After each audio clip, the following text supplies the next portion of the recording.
Hello, and welcome back to another episode of the Worship Ministry Training Podcast. This is Alex Infiedjian, your host. I'm so thankful that you are tuning in to the podcast. If you are a new listener, the purpose of this podcast is to create an online archive of helpful, practical topics and to be as in-depth as possible. And speaking of in-depth, today was a very in-depth interview. It's probably one of my longest interviews that I've done with Hillsong's creative pastor, Rich Langton. And I wanted to figure out what it was that makes Hillsong's music so great. Like, what is going on behind the scenes? And he and I kind of talked offline about, like, you know, In-N-Out Burger, which is a California burger company, has trained 16-year-olds to make great hamburgers in 100 different restaurants. How do they get the same hamburger every time? And so I was like, Rich, how do you guys create great music in all of your venues and locations around the world? Why is it working so well? What are the little things that you're doing behind the scenes that makes your music so great? And so we talk about their systems and the different processes that they have for bringing on team members and all that stuff, like lots and lots of topics about how it works behind the scenes for them. But the amazing thing that you'll find is it's actually all about the culture. It's all about the culture. So I'm excited for you to listen to this interview with Rich Langton. Really good stuff. Also, I want to plug their Hillsong Creative Conference, which is happening in the middle of November. So this podcast is launching November 1st. So you guys have 2 weeks to sign up. If you can't fly to Sydney on such short notice, which I'm sure is probably the case for most of you, you can go to hillsong.com/WCC and you can sign up for the conference and watch it online. So you can see all the sessions there. So that might be something you want to invest in to improve your own creativity and excellence as a worship leader. So also, before we get into the interview, I want to let you know about our recommended product this month, which is Core Sound Pads, my absolute favorite pad sounds for worship. It's an MP3 file that you can drop behind your worship band in the related key, and it just fills in the sound, fills in the space. You can play them directly from your computer, from your smartphone. They even have an app called Pads Live that allows you to build set lists, and it even has a click track built in.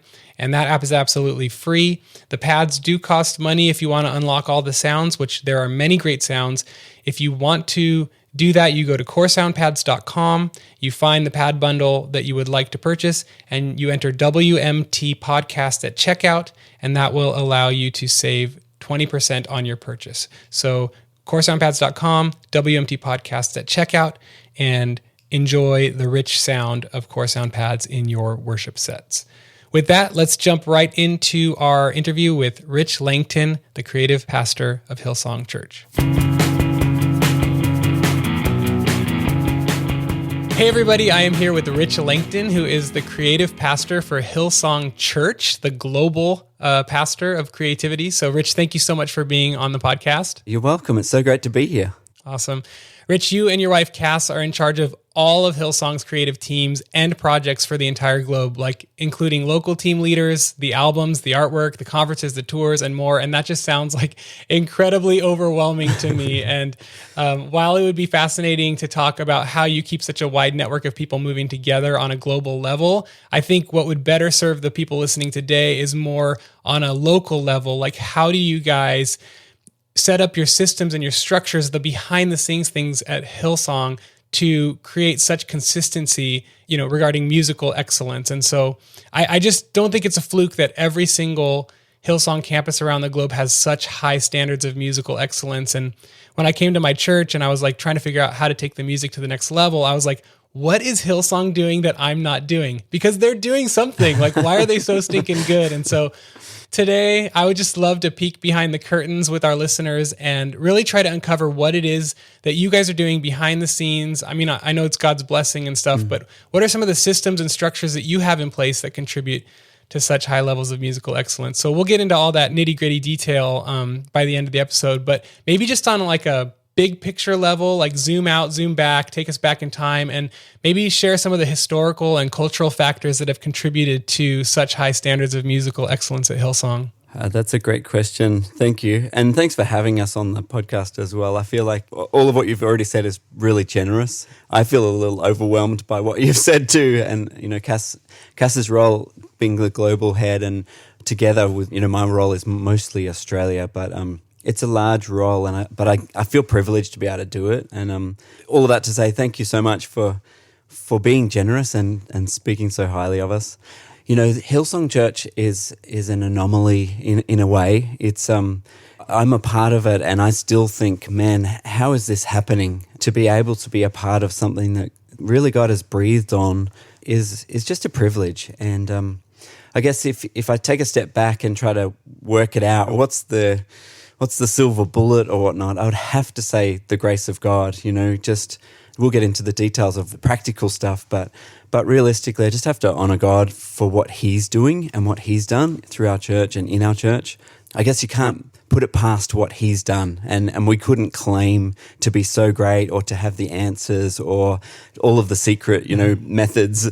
It's really just the grace of God. Now, having said that, as I look back over the history of Hillsong Church, we've been at our church about 20-something years, but the whole journey of it, I feel like there's been just a bunch of people who have laid down their lives, just put down roots here, just stayed and have decided to give their all to build a local church that now has a global impact. So there's a combination, if you like. So there's this grace of God factor, that this mystery of, I don't know how or why, but He chose Hillsong particularly, and Pastor Brian and Bobby particularly. I don't know why, but I know that they, along with a whole bunch of other people, have just decided to give everything they have to building the kingdom and outworking that in the local church of Hillsong Church here in the hills, and then globally. So in a nutshell, that would be what I say has happened. Yeah. People laying their lives down for the sake of the kingdom of God. Yeah. And I know people do that everywhere. So it sounds a little cliche to just say that it's people laying their lives down, I guess, but also I do know that I rub shoulders with lots of pastors and lots of worship leaders, and there's an element here at our church that is sometimes missing, which I think is just the tenacity to just keep on keeping on. I guess to know that people are called to be here, and then to just stay and keep going and going and going and not giving up. And, even myself, there's times where you go, oh man, things aren't turning out the way I would like them to, or things aren't growing the way I'd like them to, or they're not as excellent as I'd like them to be. But instead of giving up, we pick ourselves up, we dust ourselves off, and we keep going. And I think that would be a trait of Hillsong Church, is that people just have decided to just keep going beyond what's normal. And those of us who work here, it's not a job. It's really, it is a ministry, and it does engulf a lot of life, which then has its own challenges. But in that, I think if you want to build something great, you've got to do something extraordinary. And I think that's what we do and what we intend to do, Yeah, we're seeing like the fruit of 30 or 40 years of persistence and commitment is kind of what you're saying. Exactly right, yeah. Yeah, that's amazing. Now, on a smaller local church level, because you're kind of overseeing all the churches in Australia, I would imagine at your main campus, there's just tons and tons of talent, just no shortage of talent. But let's say you want to launch a new campus, Hillsong Tokyo. How are you guys going to go about finding and recruiting skilled musicians who love the Lord and somewhat fit the culture? Like, what's the very first step of finding and attracting musicians when you go to a new city? Yeah. Because there are a lot of like rural churches that are listening, and they're like, how do I find musicians? So what does that look like for Hillsong? And, are those people born ready for the musical level? You know what I mean? So Yeah. I mean, part of why I thank you for being generous about our church is that obviously I know the reality of lots of our little local campuses, and they would be exactly the same as your church or as the listeners' churches. They're not necessarily all in big cities or have a big pool of talent to draw from. There's often just limited staff, if any, so volunteers trying to build teams with really the people they have. And the standard is not always as high as we'd like it to be. But I guess in that, our perspective is probably that excellence is not something you attain. You don't reach excellence and then that caps where you can go. Excellence is really an ongoing process of continuous improvement, and so individuals bringing their best and continuing to improve and bring their best. So So I guess if we were starting in Tokyo, that would be an interesting scenario. But I guess generally speaking, we would start with who we have. And I think that would be my advice anywhere, is to look around at who you have. You said, are they born ready? No, our perspective would be that you have to develop people. And it's not always just up to the individual. Sometimes you have to actually draw out the gold in people. Oftentimes they may not even know or think that they can do the thing that you're asking them to do. But if they have a willing heart and they're willing to commit, then they can develop the gold. I think of pretty much anybody you would know from Hillsong United or Hillsong Worship or even Young and Free. They've all been young people in our church who have had a desire to serve God, to volunteer their time. And so then their leadership, their pastoral leadership, has taken them on that journey and brought the gold out of them. And in that, there's the expectation of that they would practice, that they would learn their craft, that they would do all of that. And then also from a pastoral, relational side, knowing Christ, I hope that we're putting that first. So we're looking for people who love the Lord and who will want to serve him. And then after that, you can develop, help them learn how to play piano or to sing. Some people will be more gifted towards it, but it's kind of up to us to draw that out rather than just sort of looking for ready-made people. Right. Often, if we turned up in Tokyo, I guess there would probably be a group of people that come because they've heard Hillsong is starting a location and starting a church. And so they would have expectations as to what that might mean. And I guess our perspective is that the platform is for service, not for status. And so very quickly you get to see who the people are that are coming to be seen or coming because they know the name of Hillsong and they have an expectation as to what that might look like for them if they are a part of it.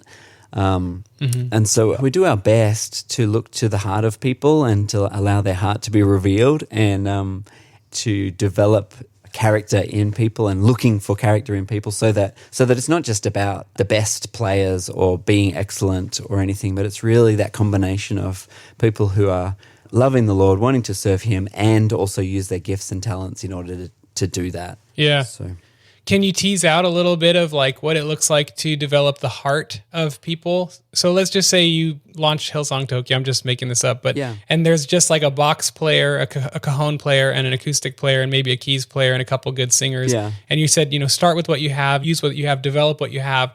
What does that look like for you to even get to know those people and audition those people?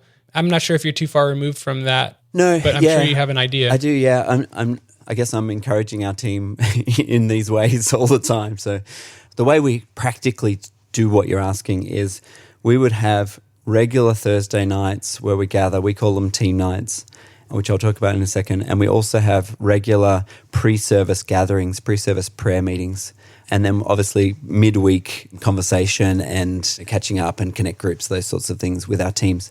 But team nights and pre-service prayer meetings, they're our two key areas to really input into the team. And I guess our perspective is that you can't underestimate the building of culture and the setting of culture. And so every time we gather, we're always speaking life into our team and I guess in a way setting expectations for the team as to what, life looks like, what does discipleship look like, but also what does serving look like at an individual level and then a corporate level. So we would always be speaking at those gatherings about that kind of thing. And then on an individual level, we would have, so if it were a new location, at some point we would have some sort of skills assessment, we call it. We don't really have auditions, but we'd have a time where we get to see where people's, what they can actually do. Can they play the guitar actually, or can they actually hold a note or not? The reason we don't have auditions is because we don't want to exclude anybody. We would want to have everybody on our team. Everybody's welcome. We say if you want to belong, you can belong. But in that, everyone's welcome to come to team night. And then depending on your skill level, after we have some sort of skill assessment, will depend on the work that really you need to do in order to get where you need to be. So once the skill assessment happens, we would encourage that guitar player or that worship leader, whatever it might be, in their gifting and in what they could do in order to upskill themselves.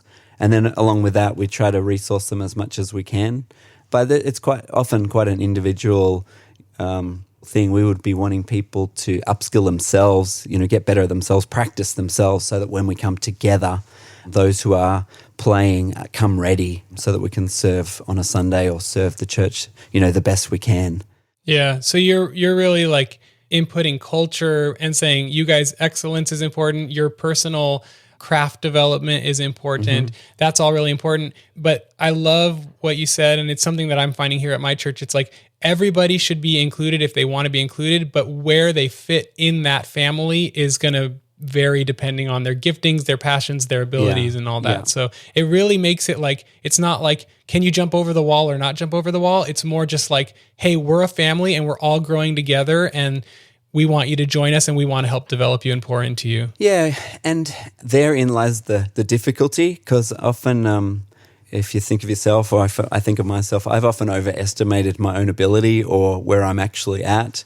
And so the difficulty is in that those pastoral conversations, those conversations that don't, if you're assessing someone's skill and you just tell them straight up they're no good, then that can crush them. They don't want to be a part of your thing if you're like that.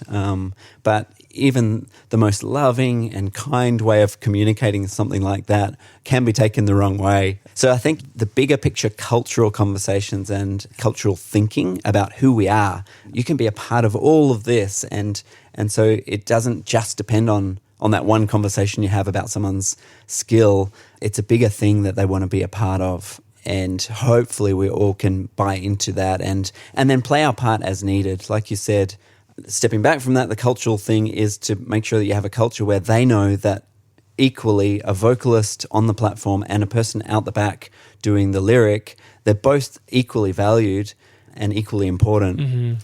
So from that perspective, we've spent lots of time of late, I guess, talking about how we're all leading worship on a Sunday. If you don't put the lyrics on the screen, then the congregation can't sing because they don't all know the lyric. So you're really vitally important out the back. No one sees you, but you're important. Or if the lighting is not set well and thoughtful and approached with excellence, then again, maybe people can't see the preacher because it's dark, or it's too bright and it's distracting, or those sorts of things. So it's just, I guess it's legitimately and authentically valuing each position and training the team to realize that they're bringing this offering of their skill or talent or their time to the Lord, and neither are they more important than someone else, but someone else is not more important than them. We're doing this together in order to serve the Lord, serve the church. Right. That's so good. And now, like, if you have somebody perhaps who is close to being ready, but not quite ready, I know I talked with Graham, who's your creative director in California, a little bit, and he talked about different workshops that they do throughout the weeks and stuff.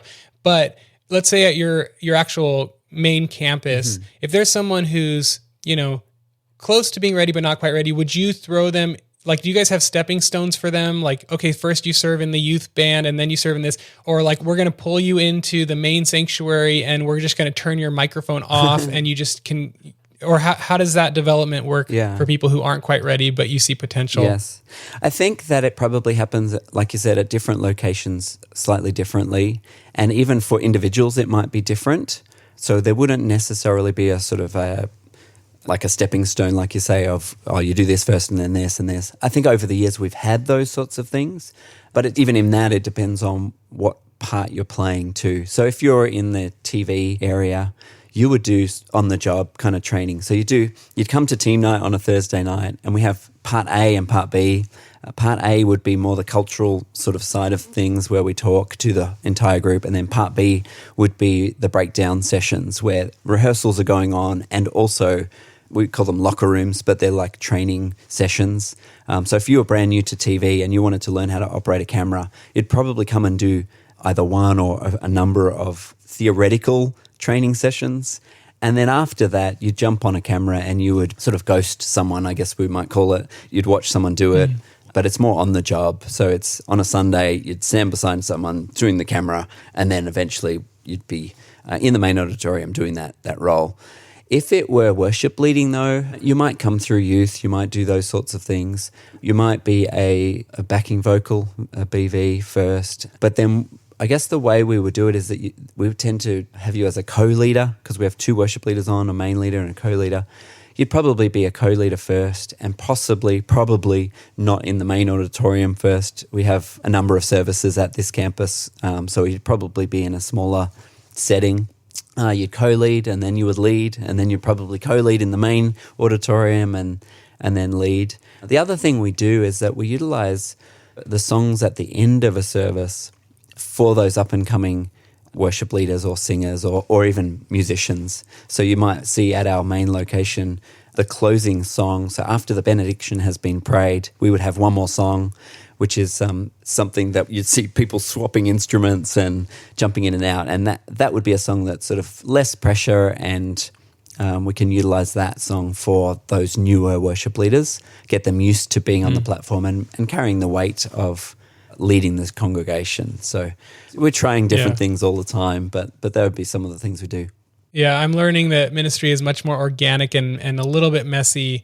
It's not so cut and clean, you know. But what you're saying is find the areas where people can bear just the appropriate amount of pressure and succeed and thrive in that area, gain experience, learn, and then go from there. Yeah, because you don't want to, for example, again, a young worship leader, you don't want them to have their first impression on the platform.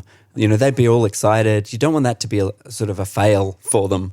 You want them to feel like they've had an experience where the Lord has really blessed their time and it's really been fruitful and they've been able to contribute and it's been a positive experience. If you give someone too much responsibility or get them to carry too much weight too early, sometimes it can fall over and then they don't want to pick up that burden again. So I guess the thought is that if we can help them to develop over a period of time, they can learn to carry that well.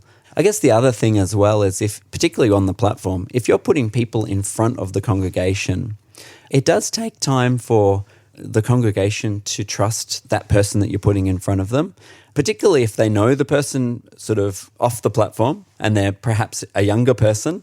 There could be, from people my age or even older, there could be a perception that they can't lead me because they're so young and they're inexperienced and they don't know what they're doing, and all of that is potentially legitimate. It might be true.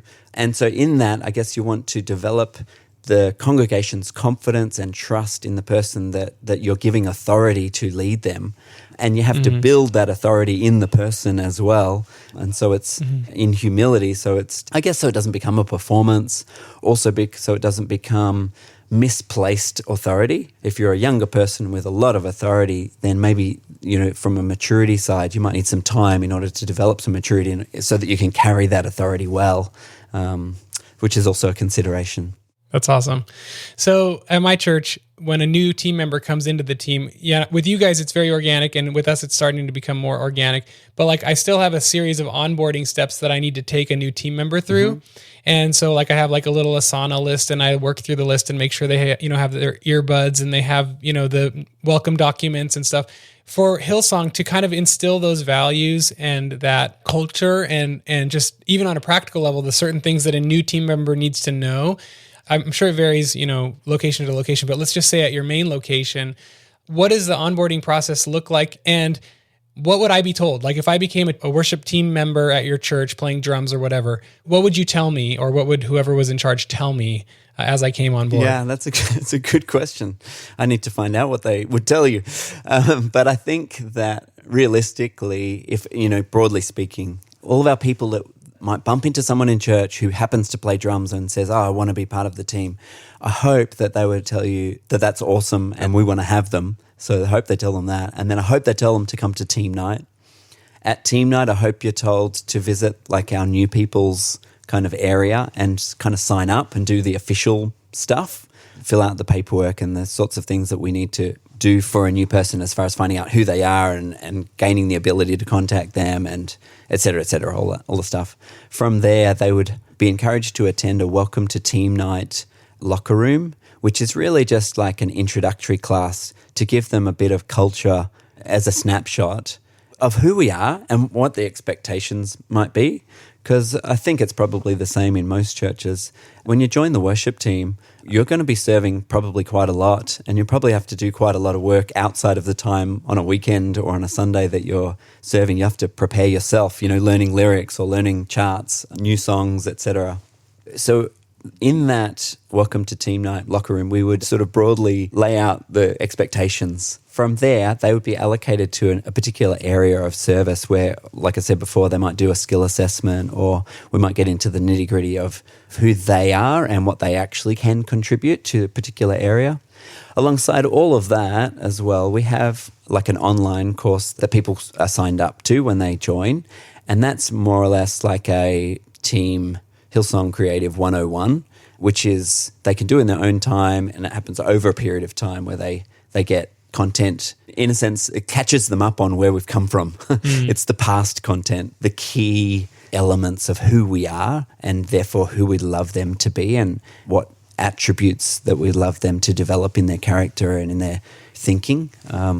So that all, there's lots there, but that all happens sort of simultaneously. Yeah, and you require them to go through that online course?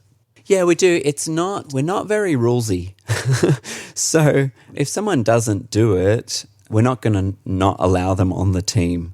I guess my perspective would be that we're doing everything we can to help you be the best you can be in order to serve the Lord with excellence and with gladness.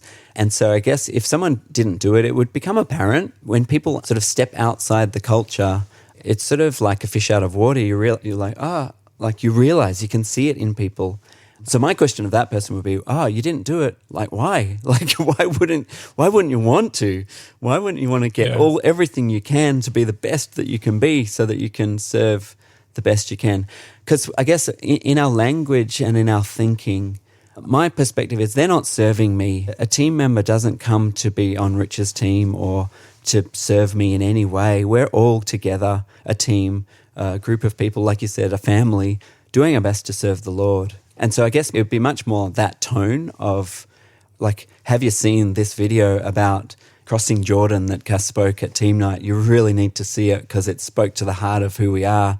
And I hope that helps. That's super helpful. And I'm just thinking about the listeners listening and thinking maybe like you guys have your own website that you've built with all the resources, but maybe they could set up a simple WordPress page that has a bunch of links to different podcasts that they think they would like their team member to listen to. They don't have to actually create the content, but maybe they can curate the content and give new team members like, hey, check this out, check that out, check this out. Exactly right. Now, you talked about helping people be the best they can be. So I would love for you to share maybe a little bit about what does that look like to help your bands prepare to be the best they can be for the upcoming services?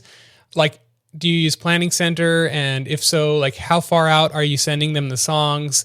And what resources do you guys include in your Planning Center files to help them prepare? Or do you guys have like a separate website that has like, here's exactly how to play the Hillsong version? Like, well, obviously the Hillsong version, it's your version, it's your song. Right, yeah, but what does that look like to help your bands prep for excellence? Yeah, I think, as you said before as well, it would be different at different locations. But on the whole, I guess in general, yes, we use Planning Center to roster the teams, and we have our songs on there so that they have ability to learn them. If I'm honest, we haven't, I guess because we've had such a high standard here at Hills, we do put a large onus on the individual, particularly to learn parts and to learn songs. So we have this to and fro where I'm often thinking about the small location that I'm overseeing, and then we also have the larger ones where there's higher levels of excellence and skill.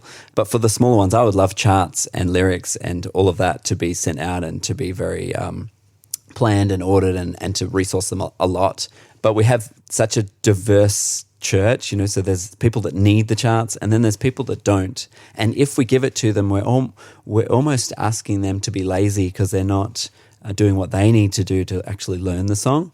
All that to say, if I bring it to the Hills campus, we don't tend to give people the part that they would need to learn. We would ask them to listen to a demo of the song or the recording of the song and actually learn those parts. So it would be up to them to do that. We would provide the demo, but they would do it. But realistically, aside from that, I guess because we're recording the songs anyway and we do write the parts and we distribute those globally, we do have instrument parts that we sort of more professionally create that are a video, and obviously some of those are on YouTube, some of those you can purchase, but they're all available for people. And I think over time, depending on where you slot into the team, and if you were coming in now, you'd probably have to grab some of those and learn them, and that would be the easiest way to do it. But generally speaking, if a new song happens, someone would write the part, it'd get recorded, we'd send out a song, it's just a demo, and you would listen to the song and learn your part from the demo. And that's, I guess, the ability of the musicians is at that level that they can do that. So that's good. Yeah. Our perspective as well is that just because you're Hillsong Church or because it's recorded a certain way doesn't mean that in a service that particular arrangement is going to suit your congregation the best. And so we have created scaled back demos of songs as well that are for a smaller band with less intricate kind of parts, perhaps no tracks, just more of an acoustic sound, not necessarily acoustic, but it could be that style, so that the small location with just 4 awesome musicians, and that's all they've got, so they can play the songs in a way that is accessible for the congregation. For example, I've been to some locations and some other churches where there's maybe, 100 people in the room, and they've got 35 people on the platform, and they're trying to do these big arrangements with lots of sounds, lots of singers, and it just is overwhelming for the 100 people in the room. It's overkill for the situation. So in that instance, my encouragement to our own team and to others would be to take the song and not change the lyric or do anything, that copyright would not allow us, but rearrange it with the instrumentation so that it suits the congregation. Because again, I guess that's the idea, is that we're taking the congregation and pointing them towards Jesus. And if we're overwhelming them with our musicianship and our, even the number of people on the platform, then we're maybe doing ourselves a disservice. We're not actually achieving what we're hoping to do. Yeah.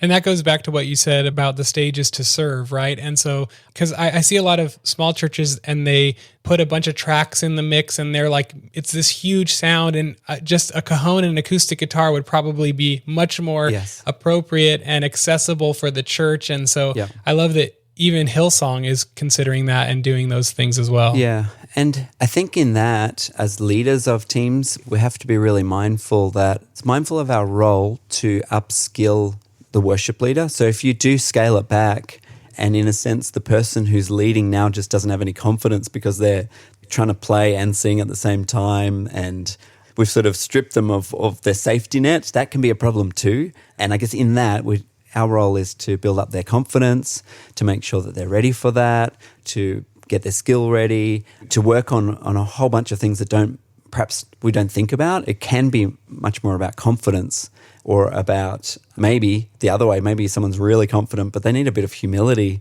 Maybe they can play the song really well, but they're not connecting with the congregation.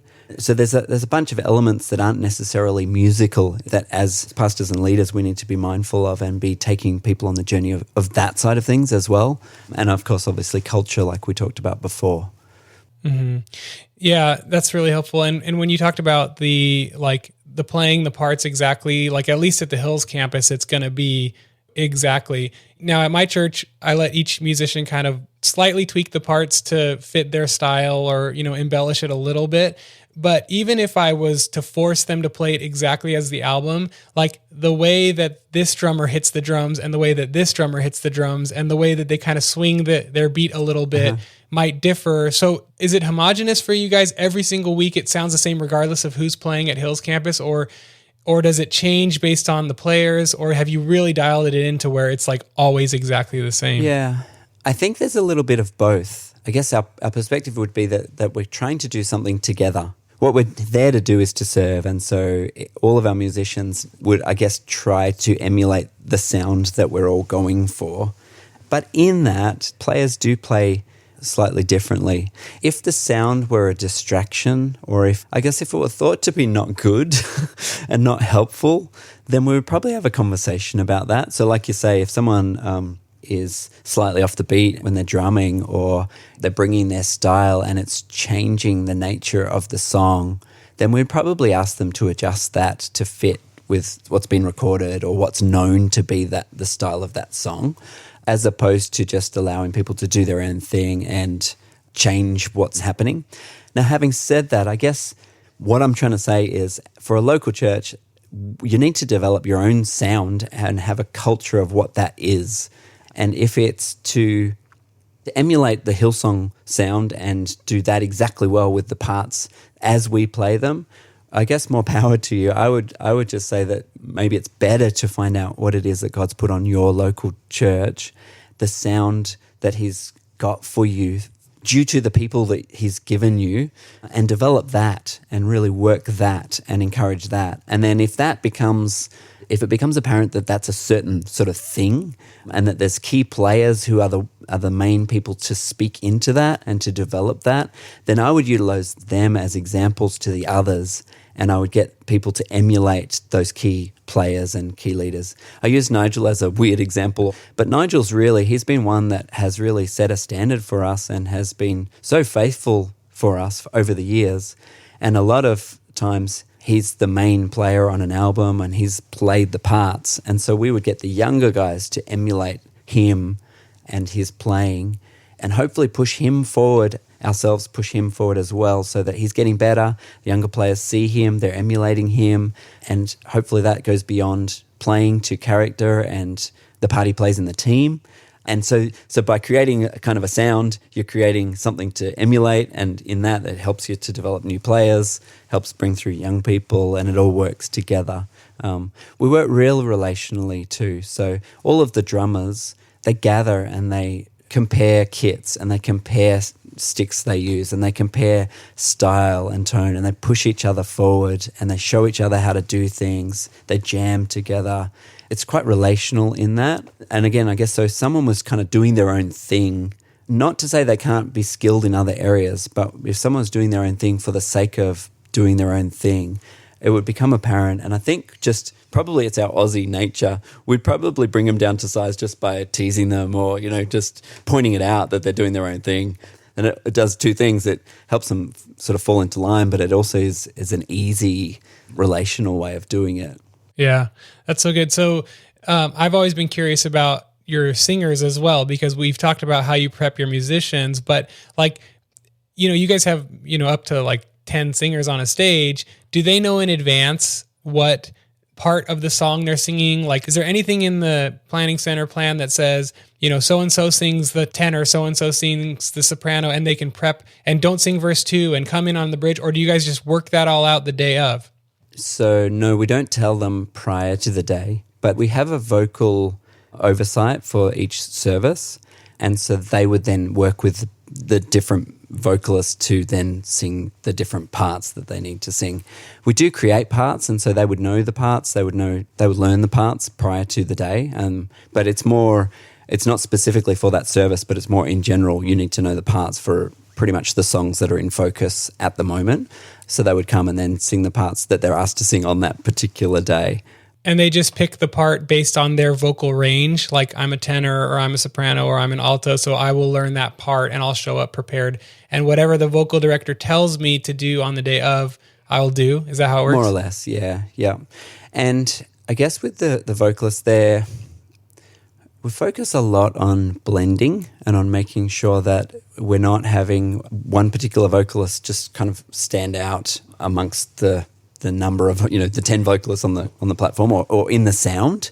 It's more, we're trying to create a coherent sound with the different parts so that it's blended well together and so that it supports the worship leader and co-leader and where they would like to go. And so the vocal director for the service will be listening in rehearsal to make sure that is happening, and will rearrange parts depending on what's needed for that particular service, worship leader, and set list, really. It's quite organic, even though there's quite a lot of preparation beforehand, but on the day, it's quite organic. So they're just pulling them aside during the rehearsal and being like, hey, right here, you sing this, don't sing here. Let's, unison here. Yep. Real quick, like a huddle. They're doing a huddle on stage while the band is kind of continuing on. Yep. And even, so once rehearsal's done, we would even go over that sort of thing again in the pre-service gathering, just real practical kind of stuff. Hey, choir, remember that in this section you're going to be singing out louder. Hey, vocalists, remember, XYZ, like you said, sing harmony here, and also the chorus is going to be a bigger chorus, so remember that, and et cetera, et cetera. Yeah. Okay, cool. One other thing on that, though, sorry, before we go on, I just thought sure. The front of house and the sound guys, they might comment as well. They might play a part in that as well. So it's not just the platform team doing that, but I guess we're trying to be coherent across the team. So if someone's singing too loud or holding the mic so that it's, emphasizing them and not someone else or whatever that is, then they might speak into that, which is, I think that's really good. The other thing as well is the place of the melody. We do want to make sure that the melody in a song is really evident so that the congregation knows what they're singing and it's not lost in the beautiful music or in the harmonies, but so that the melody is really supported from the vocalist so that the worship leader maybe doesn't have to do the melody, can maybe perhaps come off mic a little bit, and so the congregation knows what they're doing as well. It's all about helping the church sing. And one thing I just want to highlight what you said is the sound guy is involved in making sure that the band and the singers sound good. And so I would encourage all of our listeners, please involve your sound guy because he's sitting in the back listening to it from out there and he knows what it sounds like. So that's a really good tip. Hillsong has, I would say, reached, like you said, excellence isn't something you reach, but everybody listening is going to say Hillsong is musically excellent.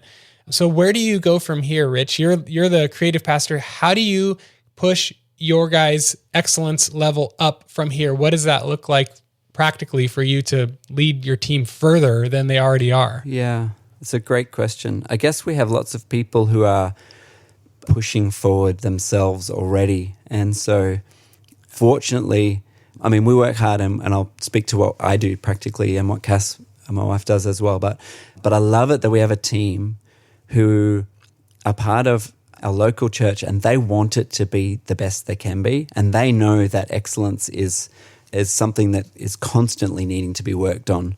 And innovation and new things are always popping up around the globe that we could try and implement, or, new ideas are always bubbling to the surface. And so I guess from a leadership perspective, I love it that the team are pushing us forward, that they're presenting ideas, that they're coming up with new things we could do.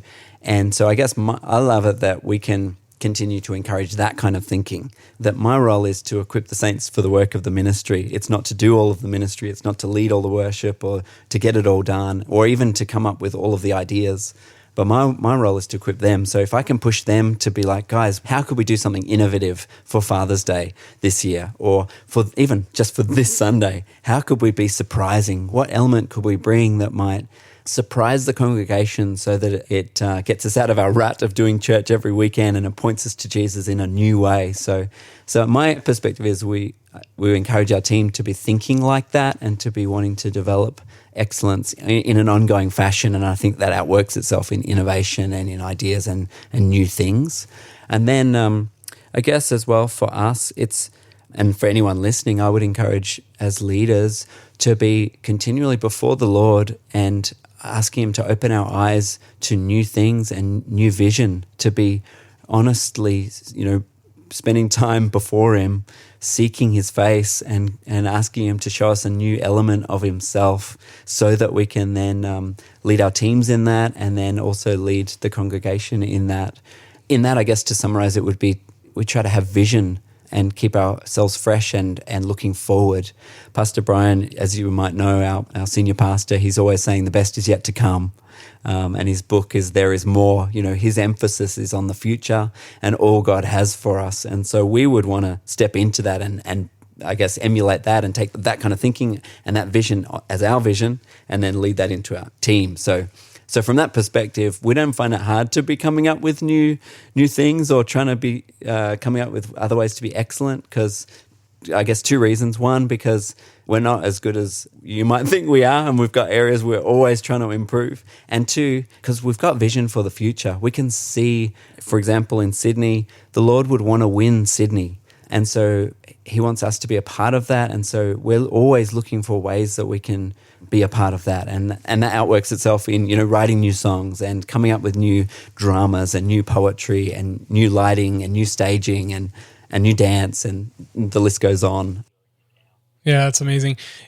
One of the things about being excellent that's difficult is as you grow and grow in excellence, which we all want to do. I think every worship leader listening wants their team to grow, but you're dealing with people who are on your team and outgrowing people. Like once you hit a new level of excellence, you kind of outgrow maybe the lower rung of people.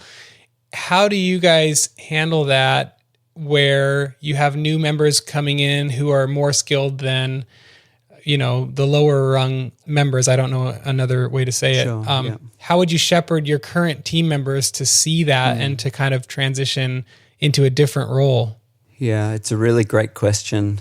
We talk a lot about, at team nights, when we're talking culture and we're leading the team, about your heart and guarding your heart, because that's really the hardest thing, I think, when someone else comes in and they potentially take your place, and potentially they're better than you, and potentially you can't see that they're better than you, but they are, and someone else has seen that. Or they may not be better, but they're just suited for that role at this time. Someone's making a choice to not use you, but to use them. And I guess, so we're encouraging our team to guard their heart. We encourage them corporately. We're always talking about that sort of thing.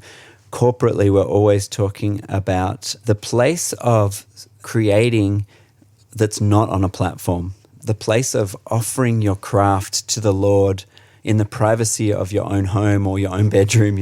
If you write songs, then sing them to the Lord and see that as worship and as honoring.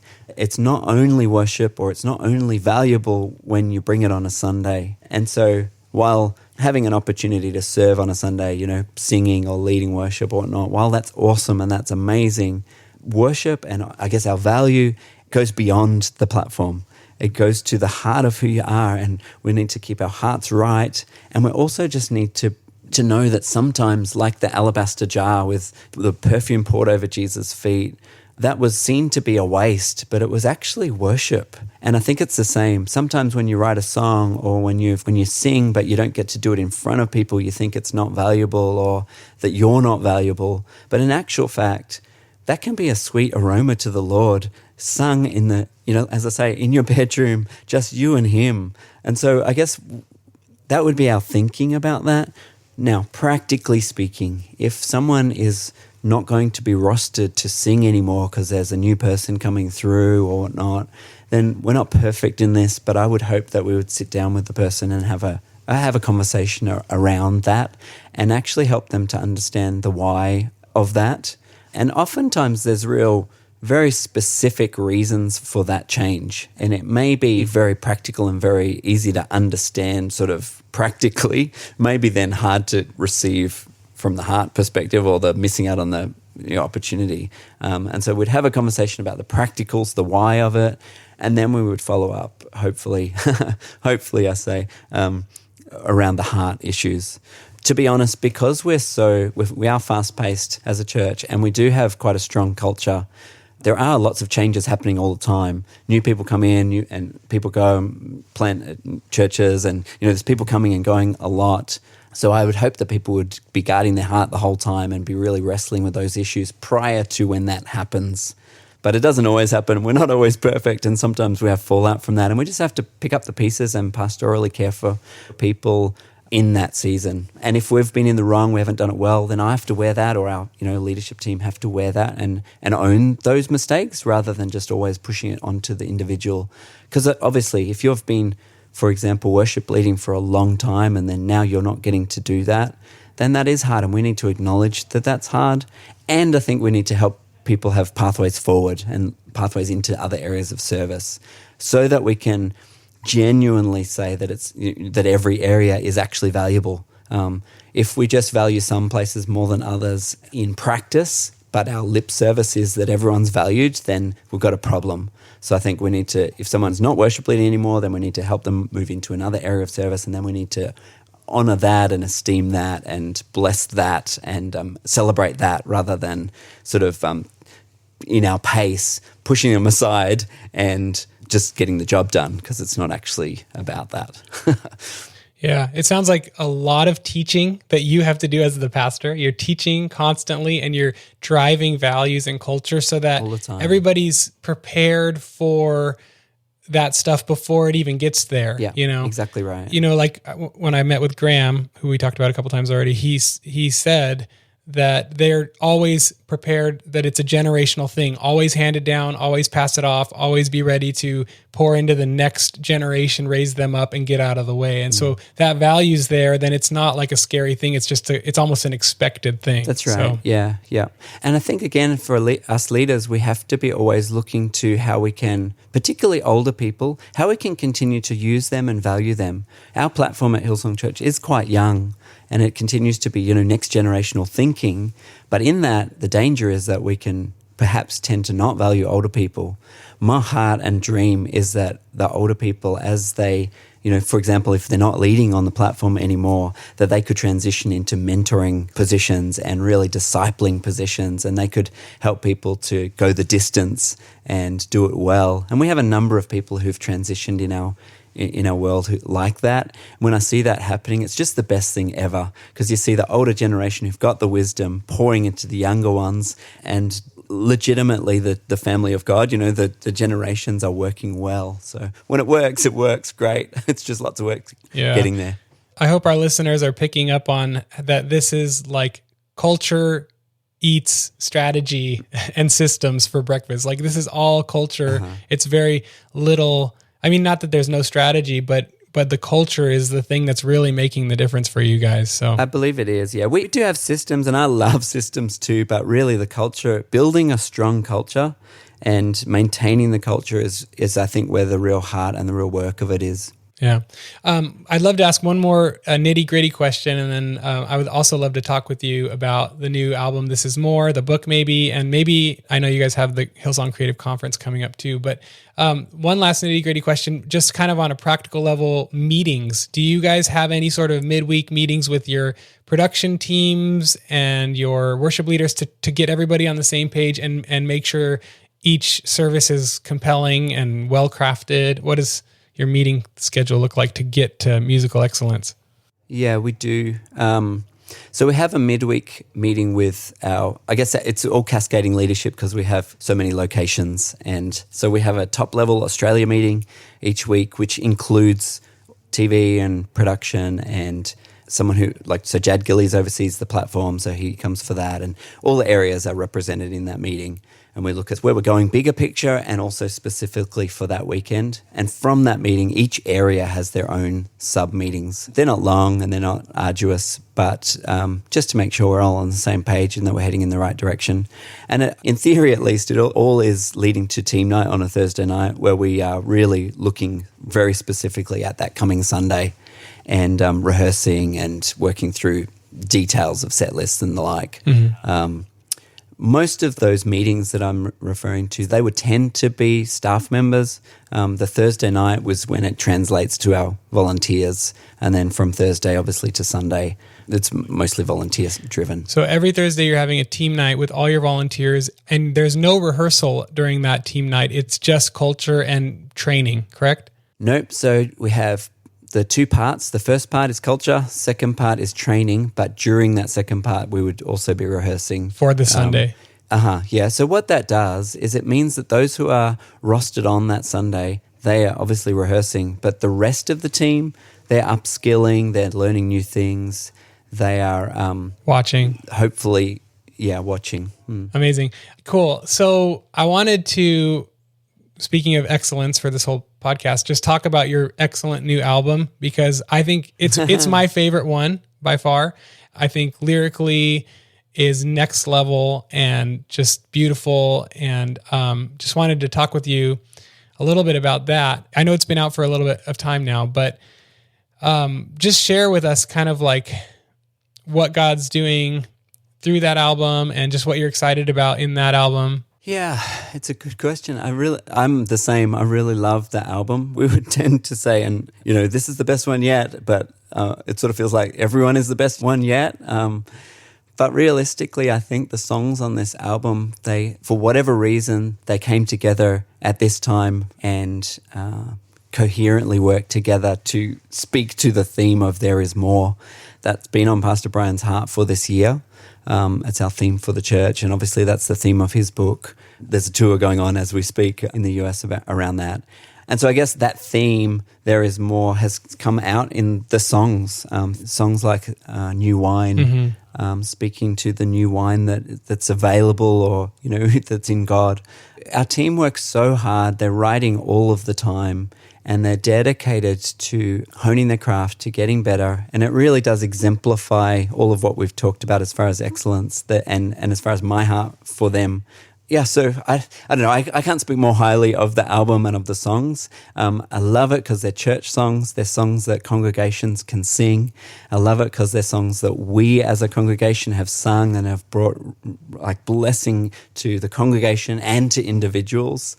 Share them on albums and that they can be a blessing to other churches. So yeah, it's cool. I love it. Yeah, and I would encourage our listeners to check out the ones that have really worked well at our church are Who You Say I Am, New Wine, and Remembrance is like the best communion song ever. So check that out. Yeah. Before I ask you the very final question, I just kind of had a thought, like, how can our listeners be praying for you, Rich, and your wife, and what's going on at church before I ask you the final question? Yeah, thank you. I really appreciate it. We are local pastors doing our best to serve Jesus in our local congregation. And so kind of anything that you need, we probably need too. So I just would ask that you'd be mindful of us and for wisdom, really, on how to lead our local congregation, how to exemplify Christ to them, and then how to shoulder the responsibility of stewarding what God has put in our hands to steward.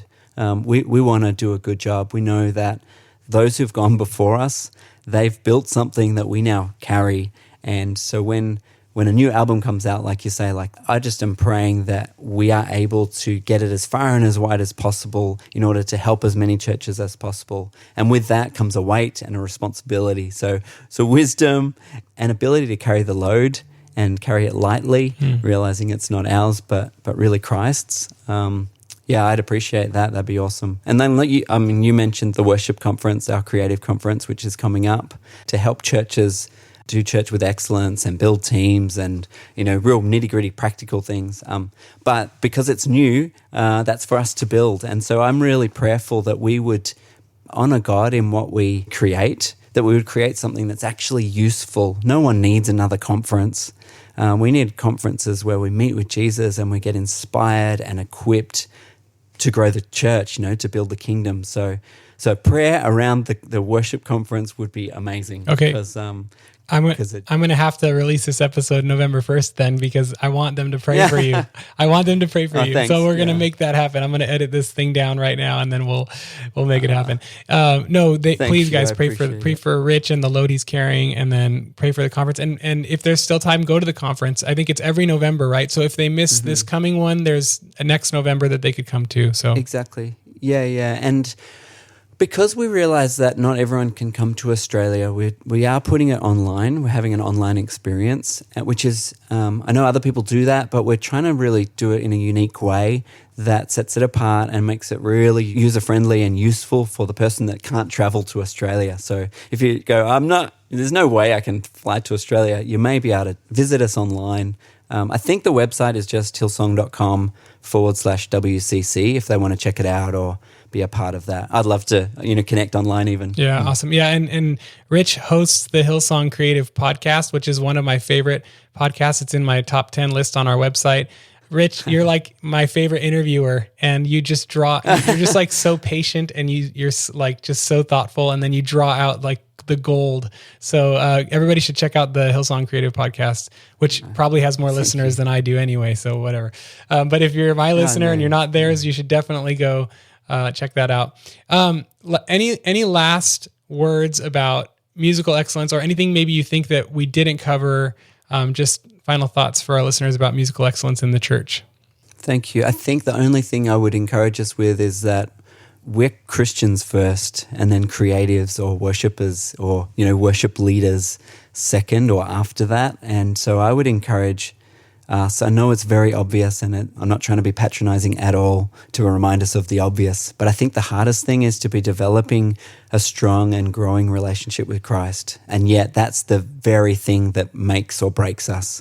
As we lead our teams and as we try to grow them, if we're not growing in Christ and if He's not our central focus and the Word of God isn't, bubbling out of us and alive in us, then we've missed the point, because excellence for the sake of excellence is, I feel like it's like dirty rags, like we're nothing without Christ. So my last encouragement would be for people to just reassess their relationship with Him and to ensure that everything is coming out of that place, and that we're encouraging our teams to be Christ-like first. And if we can't do that, then let's stop doing everything else and get about doing that first. Amen. Rich, thank you so much for your generosity with your time today. And I know it's helped many of our listeners, so thank you and God bless you. You're welcome. Thanks so much for having me.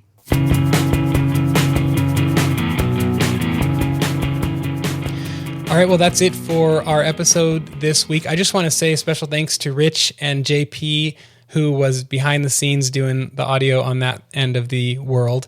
But thank you for both of your generosity. You guys, Hillsong has been so generous to me over the last year or so. So just, they are a legit church. They are the real deal.